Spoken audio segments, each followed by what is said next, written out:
الحمد لله وكفى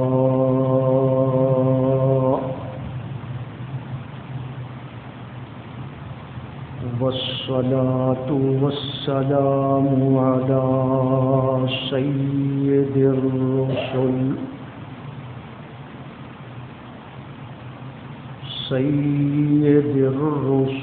وخاتم الأنبياء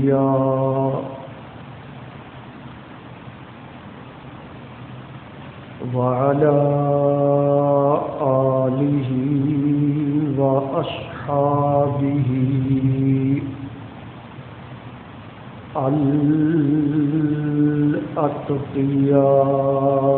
الأتقياء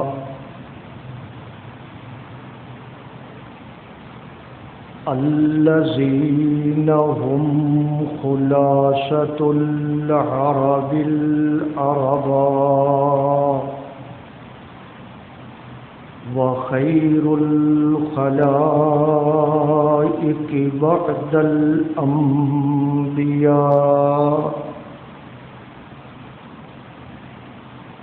أما بعد فأعوذ بالله من الشيطان الرجيم بسم الله الرحمن الرحيم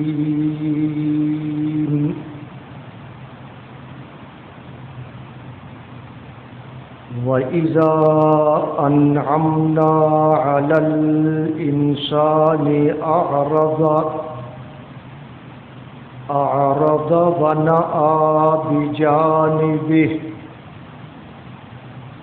وَإِذَا مَسَّهُ الشَّرُّ كَانَ يَئُوسًا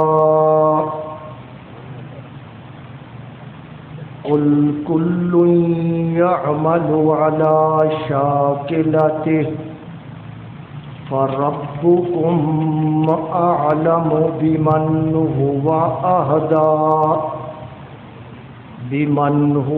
أَهْدَى سَبِيلًا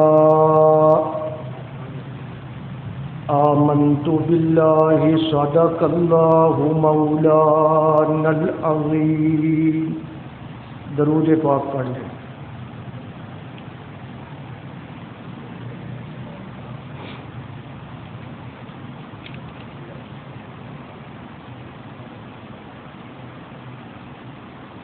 بحمد اللہ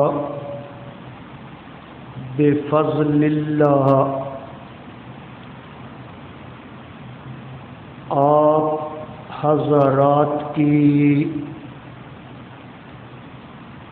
خدمت عالیہ میں قرآن مجید فرقان حمید کے ترجمے اور مختصر تفسیر کا سلسلہ تسلسل کے ساتھ جاری ہے۔ ہمارا سبق 15ویں پارہ اور سورۃ بنی اسرائیل کے اندر جا رہا ہے۔ پچھلے بیان میں آپ نے سماعت فرمایا کہ اللہ تبارک و تعالی نے حق اور باطل کا تذکرہ فرمایا اور ساتھ ہی یہ بات ارشاد فرمائی ان الباطل کان زہوقا کہ باطل جو ہے وہ ختم ہو جانے والا ہے۔ کیوں؟ اس لیے کہ باطل کے اوپر دلائل نہیں ہوتے۔ حق کے حق میں قوی دلائل ہوتے ہیں، اور باطل جو ہے وہ دلائل سے محروم ہوتا ہے۔ اس لیے دلائل کی دنیا کے اندر باطل کی کوئی حیثیت نہیں ہوتی۔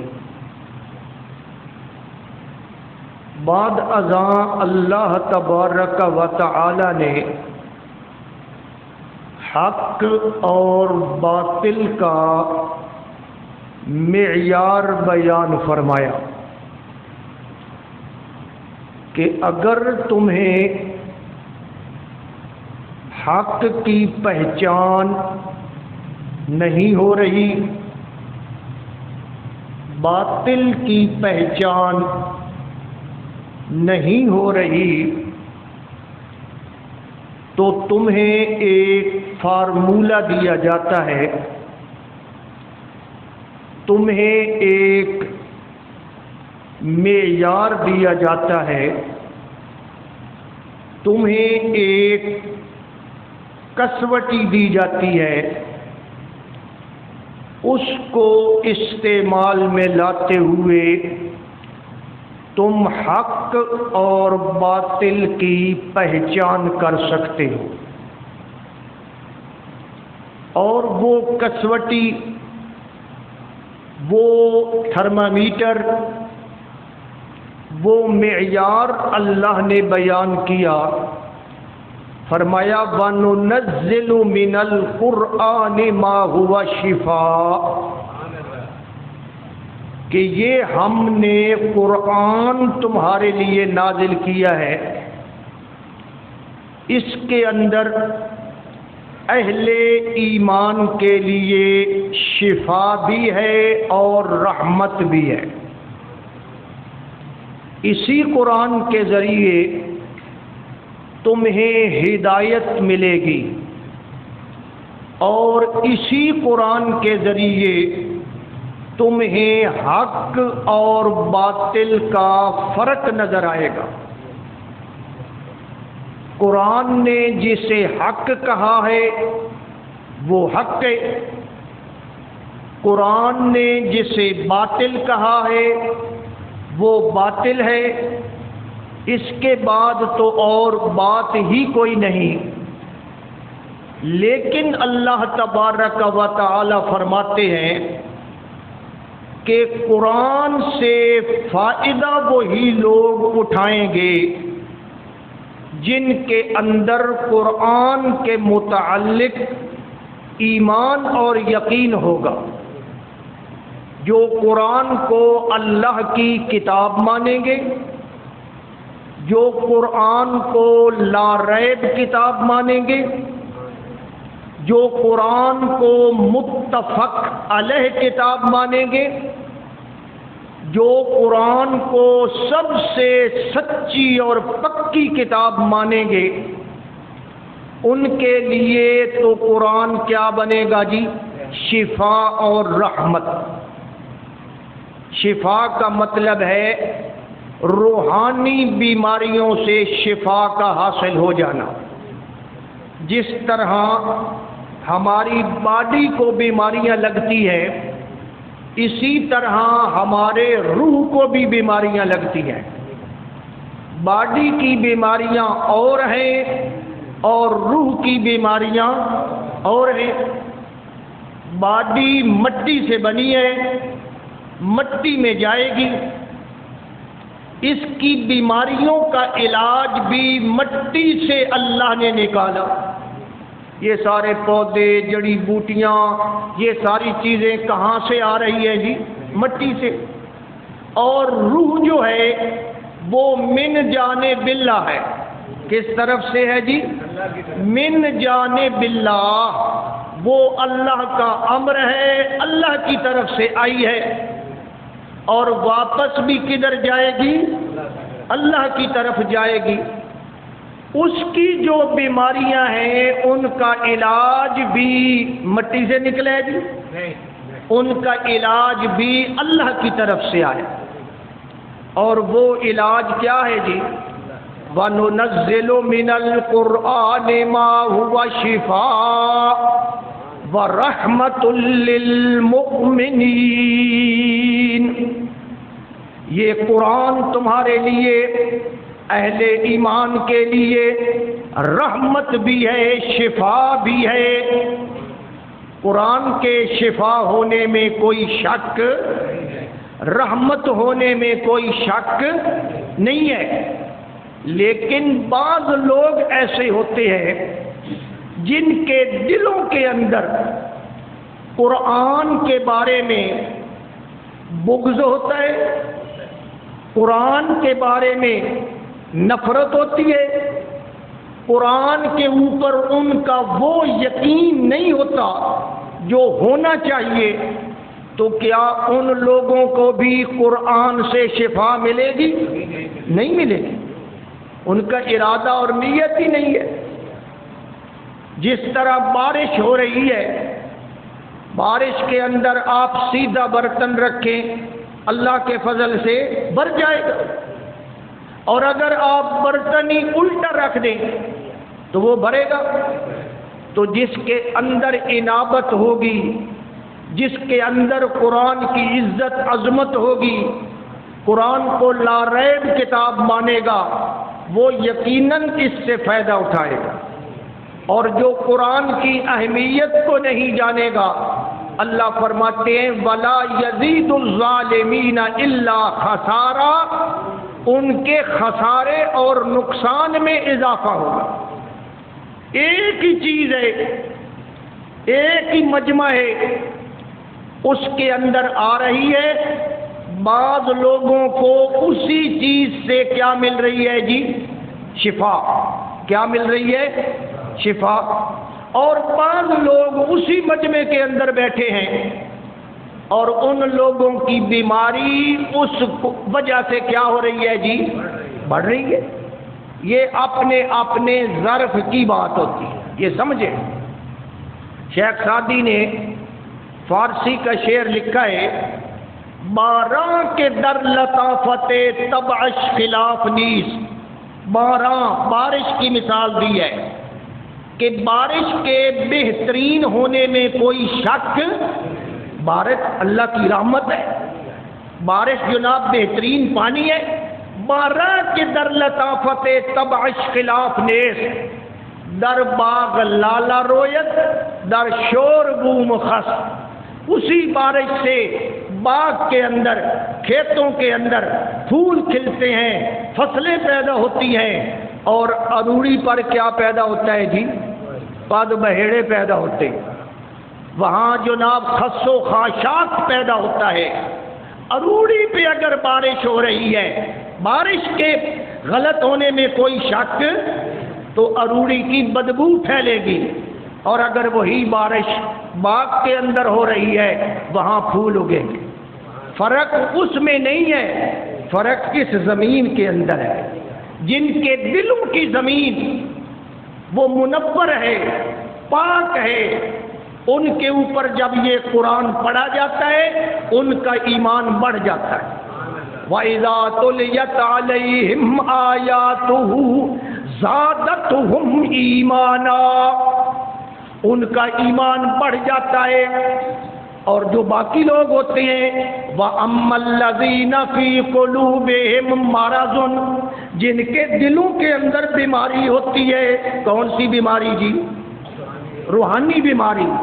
دل کی بیماریاں دو قسم کی ہیں، ایک جسمانی اور ایک یہ وال بند ہو گیا، یہ دل کی دھڑکن تیز ہو گئی، یہ بلڈ پریشر اپ ہو گیا، لو ہو گیا، یہ جسمانی بیماریاں ہیں۔ اور ایک دل کی بیماریاں کیا ہے جی؟ روحانی بیماریاں ہیں۔ جسمانی بیماریوں کے لیے ڈاکٹر کے پاس جاؤ، وہ آپ کو دوائیاں دے گا، اور روحانی بیماریوں کے لیے اللہ کا قرآن موجود ہے۔ اس کے پاس آؤ اور اس کے ٹیکے لگواؤ۔ ٹیکہ لگانے سے تھوڑی سی درد تو ہوتی ہے لیکن فائدہ بڑا ہوتا ہے۔ ہاں جی، تو قرآن کا ٹیکے سے بھی تھوڑی سی درد تو ہوگی لیکن فائدہ۔ وَأَمَّا الَّذِينَ فِي قُلُوبِهِم مَّرَضٌ، جن کے دلوں میں بیماری ہے، روگ ہے، فساد ہے، ان کے سامنے اگر قرآن پڑھا جائے، قرآن بیان کیا جائے، اب یہ میں نہیں کہہ رہا، اللہ کا قرآن کہہ رہا ہے، فَزَادَتْهُمْ رِجْسًا إِلَىٰ رِجْسِهِمْ، قرآن کے پڑھنے سے ان کی گندگی میں اضافہ ہو جائے گا۔ پڑھا قرآن ہے اور اضافہ کس میں ہو گیا؟ گندگی میں۔ اور مومن کے لیے پڑھا قرآن ہے، ایمان میں اضافہ ہو گیا۔ تو اس لیے میرے بھائی یہ سمجھیں، ہاں یہ اللہ کے قرآن کی خصوصیت ہے۔ فرمایا وَنُنَزِّلُ مِنَ الْقُرْآنِ مَا هُوَ شِفَاءٌ وَرَحْمَةٌ لِّلْمُؤْمِنِينَ وَلَا يَزِيدُ الظَّالِمِينَ إِلَّا خَسَارًا، اور ظالموں کو اس قرآن سے کیا ملتا ہے جی؟ گھاٹا، پہلے سے زیادہ گھاٹا۔ پہلے ایک آیت کا منکر تھا، اب ایک اور آیت آ گئی، اب اس کا بھی کیا ہو گیا؟ تو کفر اس کا بڑھ گیا یا گھٹ گیا؟ پہلے 10 صورتیں نازل ہوئی تھی، وہ نہیں مانتا تھا، اب اللہ نے ایک اور صورت نازل کر دی۔ یہ منافقوں کا اللہ نے بیان کیا ہے، وَإِذَا أُنزِلَتْ سُورَةٌ نَظَرَ بَعْضُهُمْ إِلَىٰ بَعْضٍ هَلْ يَرَاكُم مِّنْ أَحَدٍ ثُمَّ انصَرَفُوا صَرَفَ اللَّهُ قُلُوبَهُمْ۔ اللہ نے فرمایا کہ وَإِذَا أُنزِلَتْ سُورَةٌ، یہ اس زمانے کی بات ہے، آج تو قرآن سارا ہمارے پاس موجود ہے نا۔ جب کوئی سورت نازل ہوتی ہے، نَظَرَ بَعْضُهُمْ إِلَىٰ بَعْضٍ، وہ ایک دوسرے کی طرف دیکھتے ہیں، قرآن ہے، دیکھتے ہیں، اکھاں مرندے نکی دوئے بھائی ہون اے نویں گال آئی آئی، اے سن بھائی نویں، حل یراکم من احد، پھر ادعا دو وے دن، کوئی میں ویدہ تو نہیں پیا، کسی نے پتہ تو نہیں لگتا پیا۔ سمن صرفو، اللہ فرماتے ہیں پھر اٹھ کر کنڈ دے کے چلے جاتے۔ اسی طرح ہوتا ہے یا نہیں ہوتا؟ آج کل ایک نیا طریقہ ہے جناب، اور وہ نیا طریقہ یہ ہے کہ جدوں قرآن دی گل دل نہ لگے نا جناب، موبائل کان نہ لا لو تے جلدی جلدی باہر بھج بھائی۔ لوگ جانسن شودے دا کیا آ گیا، تے شودے نو وہ فون نہیں، وہ شیطان دی طرف ہو جناب، اس کو آ گیا ہے، اللہ معاف فرمائے۔ نکلنے کے بہانے، تو اس زمانے نکلنے کا بہانہ یہ ہوتا تھا، سمن صرفو صرف اللہ قلوبہم، وہ پھر جاتے ہیں، واپس لوٹ جاتے ہیں، صرف اللہ قلوبہم، اللہ ان کے دلوں کو پھیر دیتا ہے، پھر ان کو ہدایت ملتی۔ ہدایت اے نہیں با اللہ تعالیٰ ہدایت لئی ودائے کہ پچھو پچھو منتا کرے نہ ودائے با مہربانی کر ہدایت لے لے، ہدایت پہ آوانی نہیں، اللہ نے دلائل سے بات کی ہے، جو مانے گا اس کو فائدہ ہوگا، جو نہیں مانے گا وہ نقصان میں ہوگا۔ فائدہ نقصان ہمارا، وَإِذَا أَنْعَمْنَا عَلَى الْإِنسَانِ، آگے اللہ نے کافر انسان کے بارے میں بات بیان فرمائی ہے کہ کافر انسان کیا کرتا ہے، اس کی حالت کیا ہوتی ہے۔ وَإِذَا أَنْعَمْنَا عَلَى الْإِنسَانِ، جب ہم اس انسان پہ اپنا انعام کرتے ہیں، مہربانی کرتے ہیں، اسے فائدہ پہنچاتے ہیں۔ کافر انسان، مسلمان تو اس طرح نہیں کر سکتا، کافر ہی کرتا ہے۔ اعرض، وہ اعراض کرتا ہے، اعرض، وہ اسے اگنور کرتا ہے، یعنی تکبر اختیار کرتا ہے، اللہ کا شکر ادا۔ حالانکہ چاہیے تو یہ کہ جب انسان پر اللہ کی طرف سے کوئی انعام آئے، کوئی رحمت آئے، انسان کس کا شکر کرے؟ اللہ کا شکر کرے۔ اور اگر انسان شکر نہیں کرتا اور وہ یہ سمجھتا ہے کہ یہ تو میری محنت کا نتیجہ ہے، یہ تو میری پلاننگ کا نتیجہ ہے، یہ تو میرے علم کا نتیجہ ہے، یہ میری محنت کا نتیجہ ہے۔ جب وہ اس طرف دھیان کرتا ہے، اللہ کی طرف دھیان نہیں کرتا، تو وہ انسان جو ہے گویا کہ اللہ کی ناشکری کر رہا۔ ذریعہ ٹھیک ہے، دکان بنی ہے، بالکل ٹھیک بات ہے، رزق کا ذریعہ دکان ہے یا نہیں ہے؟ ذریعے کو تو ہم مانتے ہیں، اسے کہتے ہیں وسیلہ، اسے کیا کہتے ہیں؟ وسیلہ۔ ذریعہ دکان بنی ہے، ذریعہ تجارت بنی ہے، ذریعہ ملازمت بنی ہے، لیکن رزق دینے والا رازق کون ہے جی؟ وہ اللہ ہے۔ تو کیا خیال ہے پھر ذریعہ اختیار کریں یا نہ کریں؟ بیٹھ جائیں جی اللہ نے رزق دینا ہے، ہمیں کیا ضرورت ہے جناب؟ نہیں، وہ ذریعہ اختیار کریں۔ اللہ نے حکم دیا ہے کہ تم ذرائع کو اختیار کرو، آگے نتیجہ کس پہ چھوڑ دو جی؟ وَإِذَا أَنْعَمْنَا عَلَى الْإِنسَانِ، جب انسان کے اوپر ہم انعام کرتے ہیں، احسان کرتے ہیں، اس کو اپنی نعمتوں سے نوازتے ہیں، جب نعمتوں سے نوازتے ہیں آرازا، وہ اعراض کرتا ہے، وہ اللہ سے دور ہو جاتا ہے، وہ تکبر کرتا ہے۔ وَنَأَى بِجَانِبِهِ، وَنَأَى، اب اس کا معنی سمجھیں، یہ محاورہ ہے، جہاں بھی محاورہ آتا ہے میں آپ کو جناب اور یہاں نیچے لکھا ہوا ہے ترجمہ، اور دور کر لیتا ہے کروٹ اپنی، دور کر لیتا ہے کروٹ اپنی۔ آپ کو سمجھ مکمل نہیں آئے گی کیونکہ لفظی ترجمہ ہے۔ نَآ بِجَانِبِهِ، یہ محاورہ ہے، جس طرح اسیا گیا نا فلانے کنڈ کر لیں، فلانے سچی مچی اس کانڈ کر لیں، نہیں، محاورہ ہے۔ وَنَآ بِجَانِبِهِ، اللہ فرماتے ہیں اس وقت وہ اپنی سائیڈ بدل لیتا ہے، سائیڈ بدل لیتا ہے، یعنی اس سے اعراض کرتا ہے، اگنور کرتا ہے، اس کی فکر نہیں کرتا۔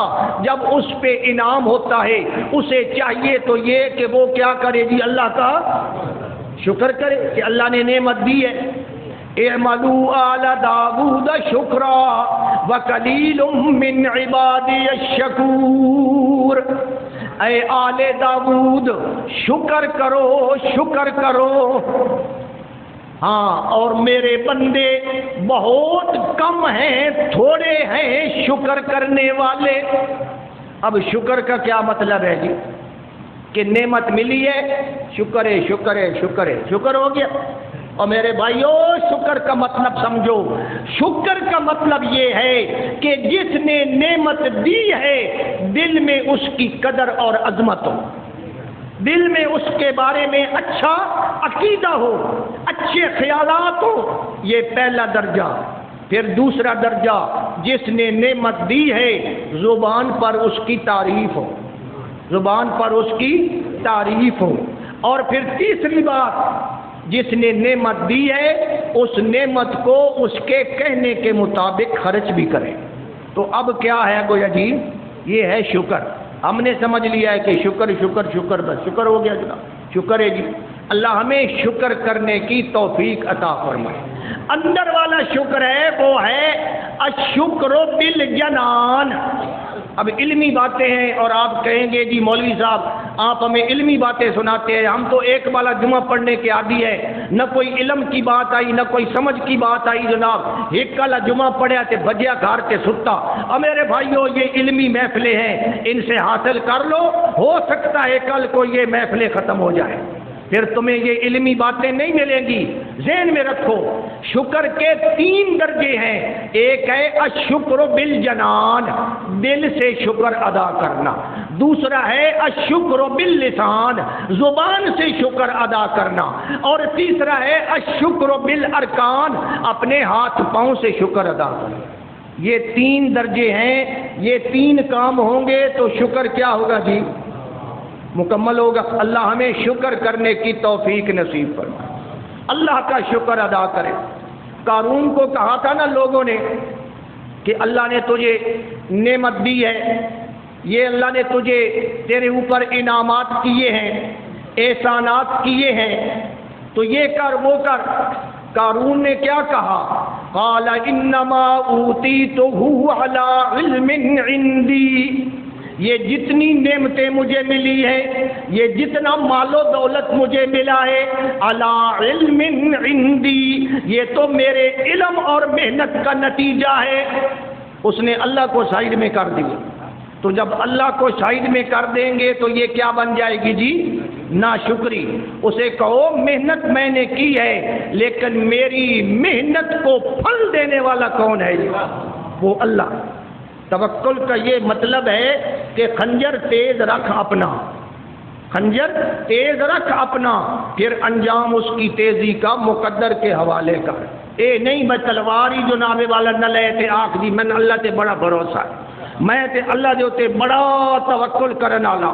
اگر اس کا نام توکل ہے تو سب سے بڑے متوکل تھے امام الانبیاء حضرت محمد الرسول اللہ صلی اللہ علیہ وسلم۔ انہوں نے تلواریں کیوں رکھی ہوئی تھی؟ حضور علیہ السلام کی باقی چیزیں تو کچھ ضائع ہو گئی، آپ کی تلواریں آج تک ترکی کے اندر موجود ہیں۔ تلواریں نہ تلواراں حضور کھیڈن واسطے رکھی ہوئی ہیں، ہاں کنوں مارن واسطے؟ کافرانوں مارن واسطے۔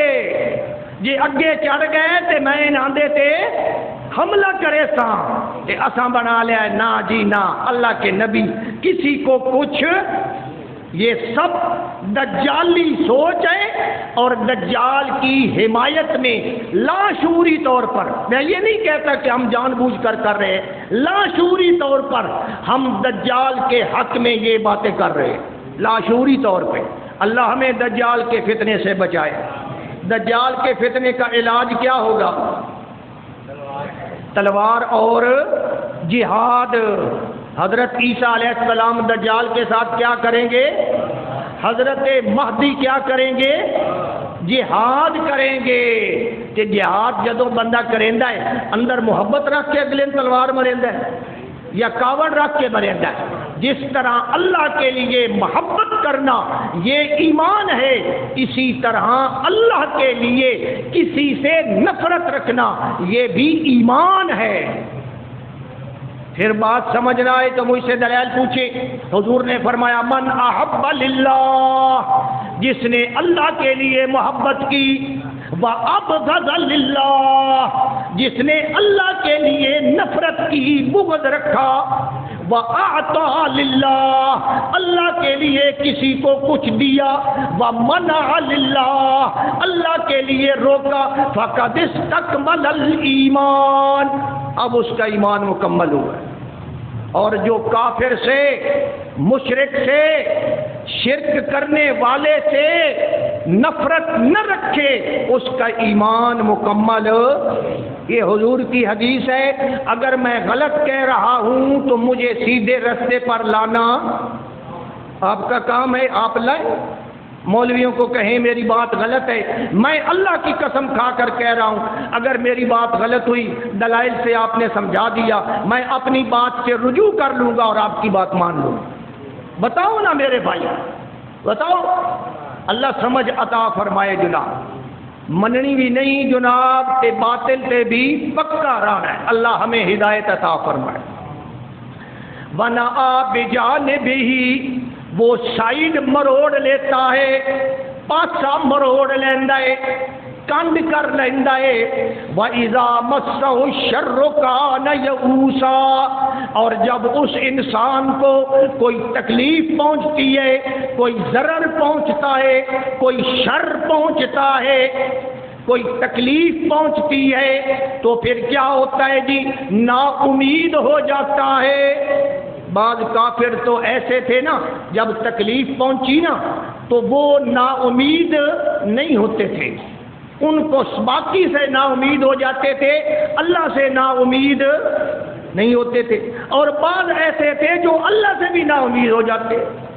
کچھ کافر تو ایسے تھے نا جناب کہ جناب وہ کشتی میں بیٹھے ہیں وَجَرَيْنَ بِهِمْ بِرِيحٍ طَيِّبَةٍ وَفَرِحُوا بِهَا جَاءَتْهَا رِيحٌ عَاصِفٌ وَجَاءَهُمُ الْمَوْجُ مِنْ كُلِّ مَكَانٍ وَظَنُّوا أَنَّهُمْ دَعَوُا اللَّهَ مُخْلِصِينَ لَهُ الدِّينَ۔ یہ بھی مشرک ہے اور کافر ہے، اور بیٹھا ہے کشتی میں، جہاز میں، اور جہاز پھنس گیا گرداب میں، لہروں کے اندر پھنس گیا، اور اس مشرک کو سارے جہان سے نا امیدی ہو گئی، لیکن امید کس کے ساتھ قائم ہے اے بھی مشرک، ہے اے بھی مشرک، لیکن ایس مشرک نالو ذرا وال مشرک، مشرکان دے بھی درجے ہوندے، اور ایک ایو جہا مشرک ہے کہ جیڑا رب دے کولوں بھی نا امید ہو گیا، وہ سب کہ عباس جی میں تو رب نو چھوڑو پرا، میں تو ہنجو یہ اس سے بھی برا ہے۔ وَإِذَا مَسَّهُ الشَّرُّ كَانَ يَئُوسًا، وہ نا امیدی اختیار کرتا ہے، اور نا امیدی اللہ کی رحمت سے دوری کا نتیجہ ہے۔ نا امید نہیں ہونا چاہیے، امید کس پہ ہونی چاہیے؟ اللہ پہ۔ اس لیے ہمیں کوشش کرنی چاہیے، سٹرگل کرنی چاہیے، نا امید نہیں ہونا چاہیے، اللہ پہ بھروسہ کرنا چاہیے۔ فرمایا کل یعمل علی شاکلتہ، میرے پیغمبر اعلان فرما دیں کل یعمل، ہر بندہ، ہر فرقہ، ہر جماعت، ہر تنظیم وہ عمل کر رہی ہے، کل یعمل، وہ عمل کرتا ہے ہر بندہ علی شاکلتہ، اپنے طریقے پر، اپنے طریقے پر، اپنے دین پر، اپنے مذہب کے مطابق وہ عمل کرتا ہے۔ ہر بندے نے کوئی نہ کوئی اپنا ویو بنایا ہوا ہے یا نہیں بنایا ہوا ہے، وہ اس پہ عمل کر رہا ہے، اپنی نیت کے مطابق عمل کر رہا ہے، اپنے مسلک کے مطابق عمل کر رہا ہے، اپنے مذہب کے مطابق عمل کر رہا ہے، اپنے طریقے کے مطابق عمل کر رہا ہے۔ کیا کر رہا ہے جی؟ اپنے طریقے، یہ لکھا ہوا ہے اوپر طریق اپنے کے، اپنے طریقے پہ عمل کرتا ہے، لیکن وہ صحیح ہے یا غلط ہے اس کا فیصلہ کس نے کرنا ہے جی؟ اللہ نے۔ فَرَبُّكُمْ أَعْلَمُ بِمَنْ هُوَ أَهْدَىٰ سَبِيلًا، کرتا تو ہر بندہ اپنے طریقے پہ عمل ہے، لیکن رب جانتا ہے کہ ہدایت پر کون ہے۔ فیصلہ کس نے کرنا ہے؟ نہ میں اپنے طریقے پہ عمل کروں، آپ اپنے طریقے پہ عمل کریں۔ اور جناب والا اصل طریقہ کیا ہے جی؟ اصل طریقہ ہے جو محمد الرسول اللہ صلی اللہ علیہ وسلم نے بتایا۔ اب اللہ بہتر جانتا ہے نا کہ میرا طریقہ جناب حضور کے طریقے کے مطابق ہے یا نہیں ہے، اس لیے عمل وہی معتبر ہوگا، نیکی وہی معتبر ہوگی جو کس کے طریقے کے مطابق ہوگی؟ بولیں امام الانبیاء حضرت محمد الرسول اللہ صلی اللہ علیہ وسلم، ان کے طریقے کے مطابق ہوگی۔ اگر ان کا طریقہ کلیئر نہیں نظر آ رہا پھر کس کا طریقہ اختیار کریں گے؟ آپ کے صحابہ کا طریقہ اختیار کریں گے۔ اسی لیے آپ نے فرمایا علیکم بسنتی وسنت الخلفاء الراشدین المہدیین، میرے طریقے پر بھی چلو اور میرے خلفاء راشدین کے طریقے پر بھی چلو، میرے صحابہ کے طریقے پر بھی چلو۔ اس لیے میرے بھائی ہمارا اپنا اپنا طریقہ، اس کی کوئی گارنٹی نہیں ہے، طریقہ وہی ہے جو حضرت محمد الرسول اللہ صلی اللہ علیہ وسلم نے پیش فرمایا۔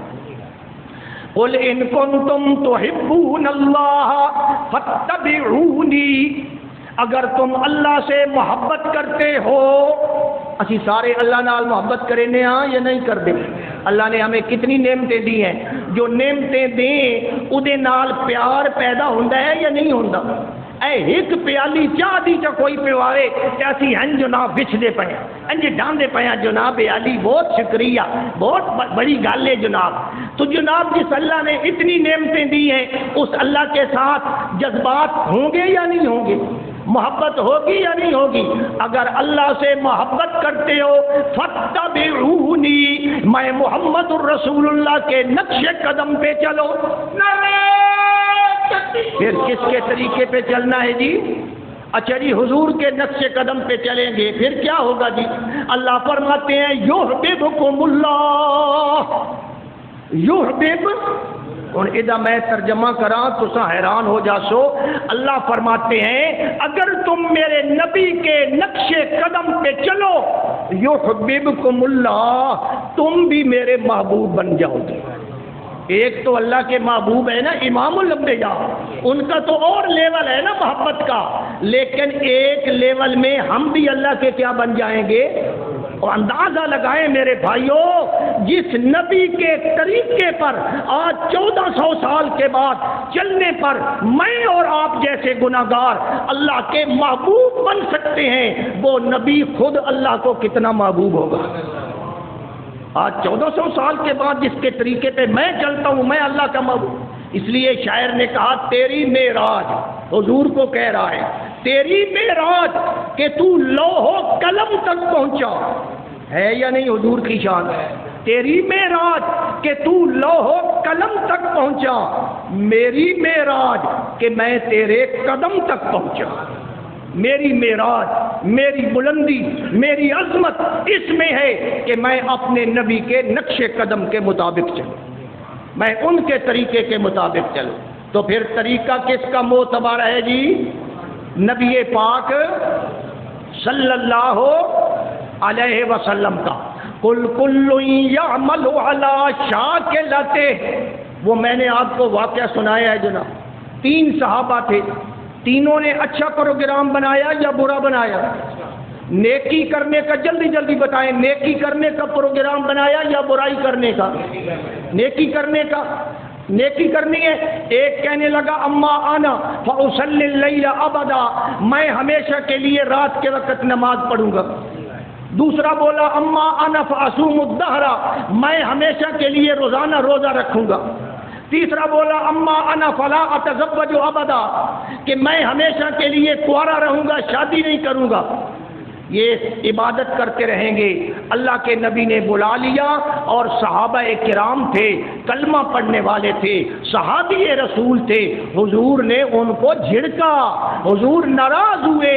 فرمایا واللہ انی لاخشاکم للہ واتقاکم لہ. اللہ کی قسم میں تم سب سے زیادہ متقی اور پرہیزگار ہوں.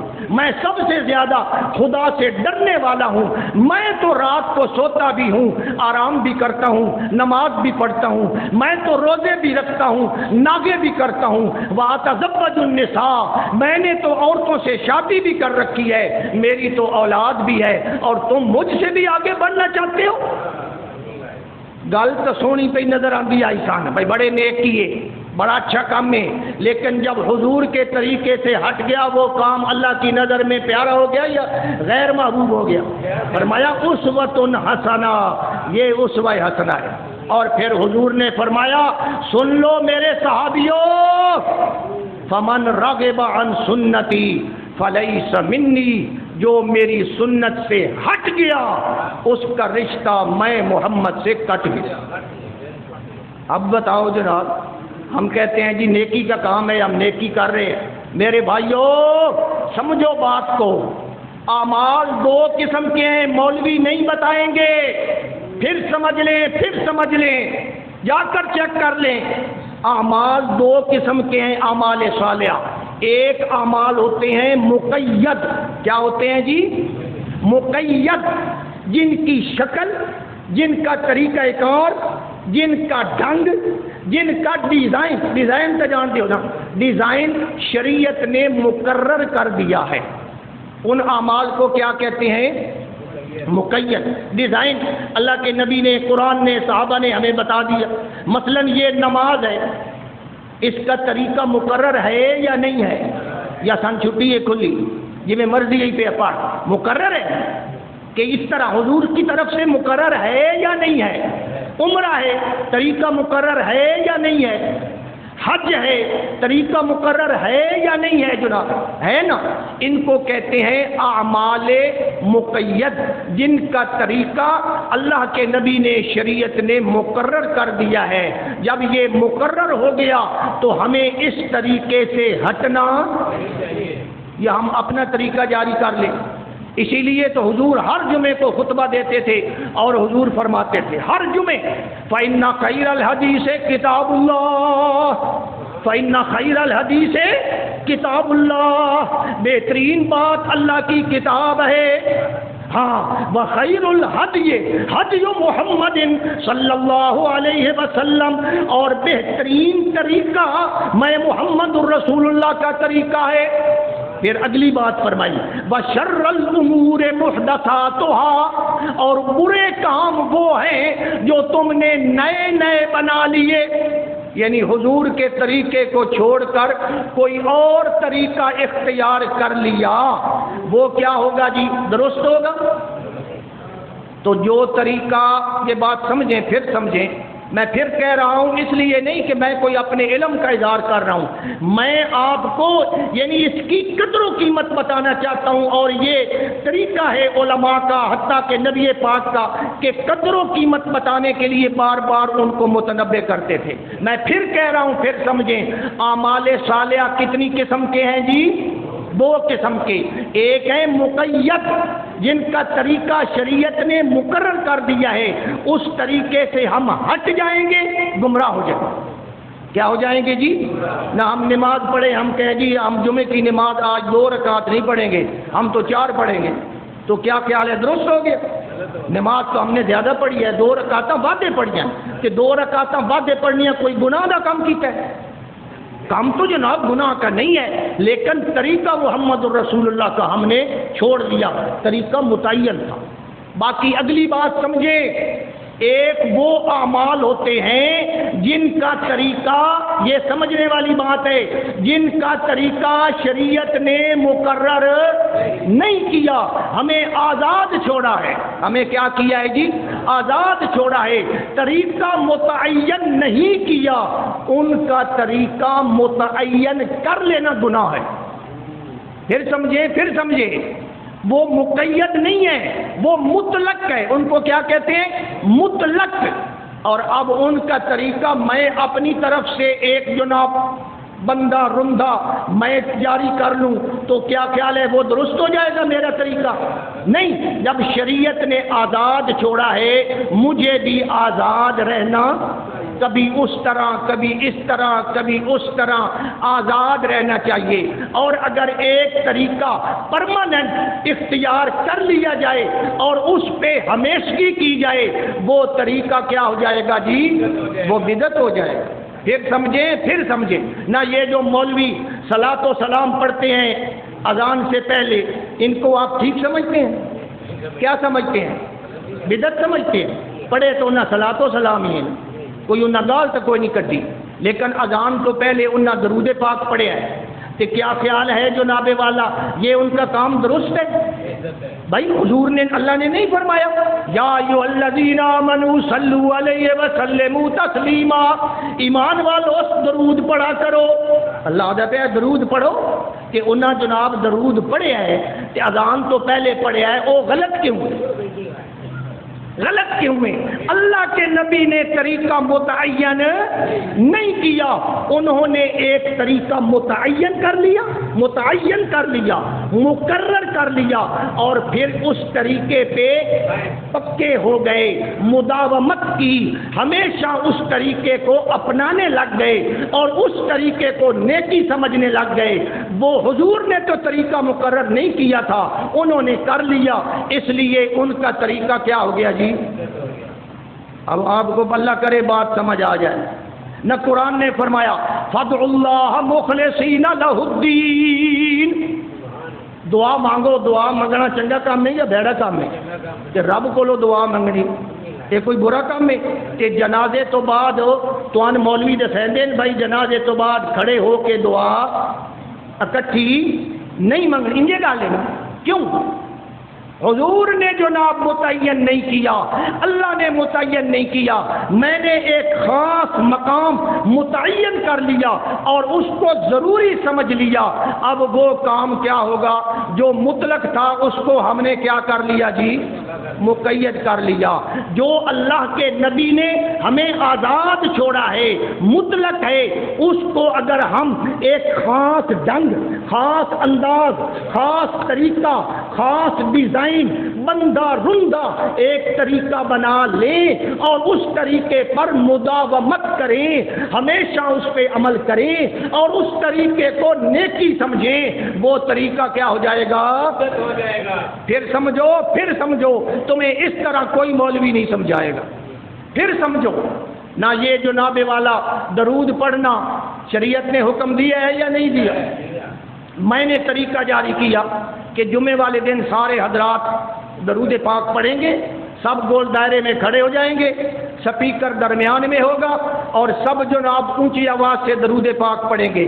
یہ طریقہ میں نے بنایا، پڑھ تو میں درود رہا ہوں اور اس طریقے کو میں نے ہمیشہ پرماننٹ بنا لیا، تو کیا یہ درست ہے؟ یہ بدعت بن گیا۔ کیوں کہ حضور نے تو آزاد چھوڑا۔ ذکر کا طریقہ، یہ جو ذکر ہم کرتے ہیں اللہ اللہ اللہ اللہ، یہ ذکر حضور نے کوئی مخصوص طریقہ بتایا ہے کہ بھائی سارے مسیحی آون جو کہ سارے رل کے جناب ذکر کرو، اجتماعی طور پہ حضور نے بتایا ہے؟ نہیں بتایا۔ جب نہیں بتایا تو پھر میں اگر مقرر کرتا ہوں تو وہ کیا ہو جائے گا؟ دین نام ہے حضور کے پیچھے چلنے کا، دین نام ہے پابندی کا، دین نام ہے حدود کی پاسداری کا۔ اگر میں حد کراس کر جاؤں گا، وہ جناب ڈیڈ لائن کراس کر جاؤں گا، پھر تو میرے بھائی فساد ہو جائے۔ اس لیے بات سمجھیں، ناراض ہو بھی جاؤ تو میں تو جناب زندگی گزاری پہ ہاں، میں نے کوئی ٹینشن نہیں، لیکن مسئلہ اگر میں نے غلط کیا ہے، میں تو نہیں آدھا جو کچھ میری زبان چو نکل جائے 100% ٹھیک ہے۔ اگر میں نے غلط کیا ہے، اب بتانا آپ کا کام ہے اور آپ کے مولویوں کا کام ہے، وہ بتائیں میں مان جاؤں۔ نبی پاک صلی اللہ علیہ وسلم کے صحابہ کرام ہیں، حضرت عبداللہ ابن عمر ہیں، سب کہیں رضی اللہ تعالی عنہ۔ حضرت عبداللہ ابن عمر نے جو نچ ماری نا، نچ جان دے ہو، چھینک ماری، تو جناب والا نالا لے کے آکھنا چاہیے الحمدللہ۔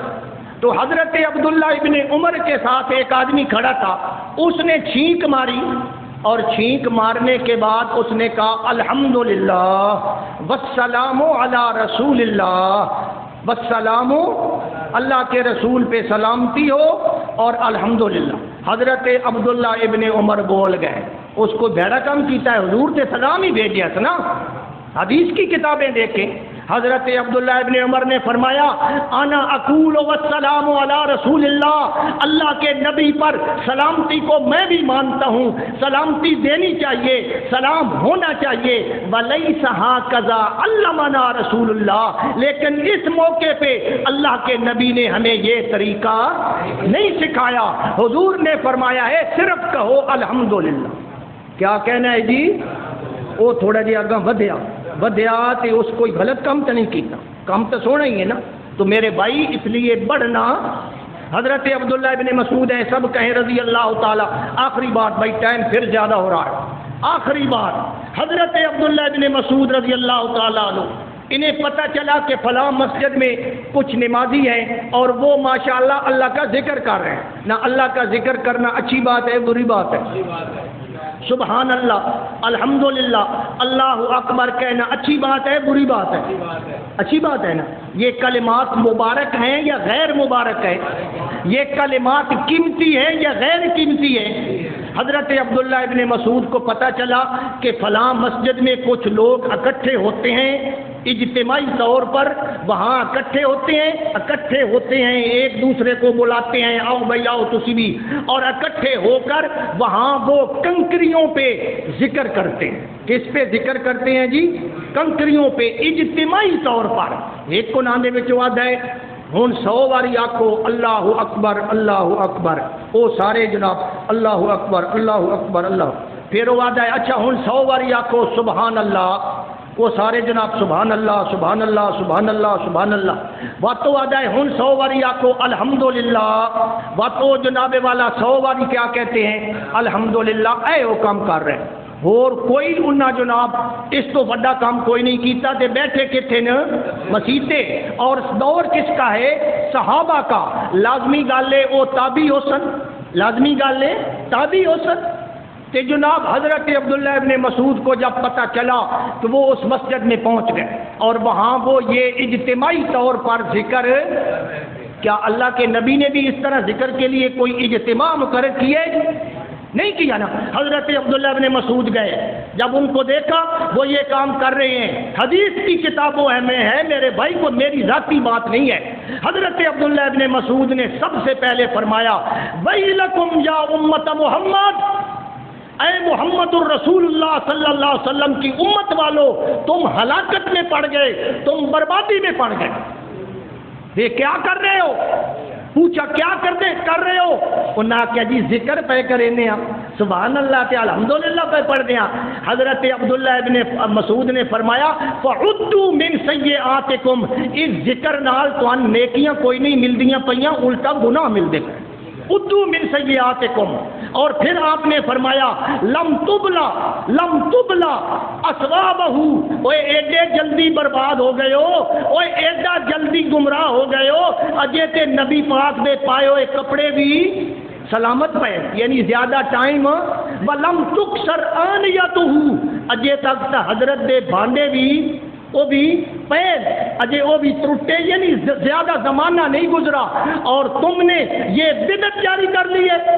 حضرت عبداللہ ابن مسعود نے فرمایا لقد جئتم ببدعۃ عظمی تم نے ایک بہت بڑی بدعت جاری کر لی ہے لقد جئتکم ببدعۃ جناب سودا تم نے ایک سیاہ رنگ کی بدعت جاری کر لی ہے لہذا اٹھو اور اس مسجد سے نکل جاؤ حضرت عبداللہ ابن مسعود نے انہاں مسیتی ہو یہ آج کل جیڑے جناب والا موحدین انہاں مسیتی ہو کٹیں دیں تو میرے بھائیوں پھر بات سمجھیں جو طریقہ جو کام اللہ کے نبی نے متعین نہیں کیا اس کا طریقہ متعین کرنا وہ درست نہیں ہے اور جس کا طریقہ اللہ کے نبی نے متعین کر دیا ہے اس طریقے کو چھوڑنا وہ غلط ہے وہ درست نہیں ہے جب حضور نے آزاد چھوڑ دیا تو ہمیں بھی آزاد رہنا چاہیے یہ ہے اصل شریعت اللہ مجھے آپ کو عمل کی توفیق عطا فرمائے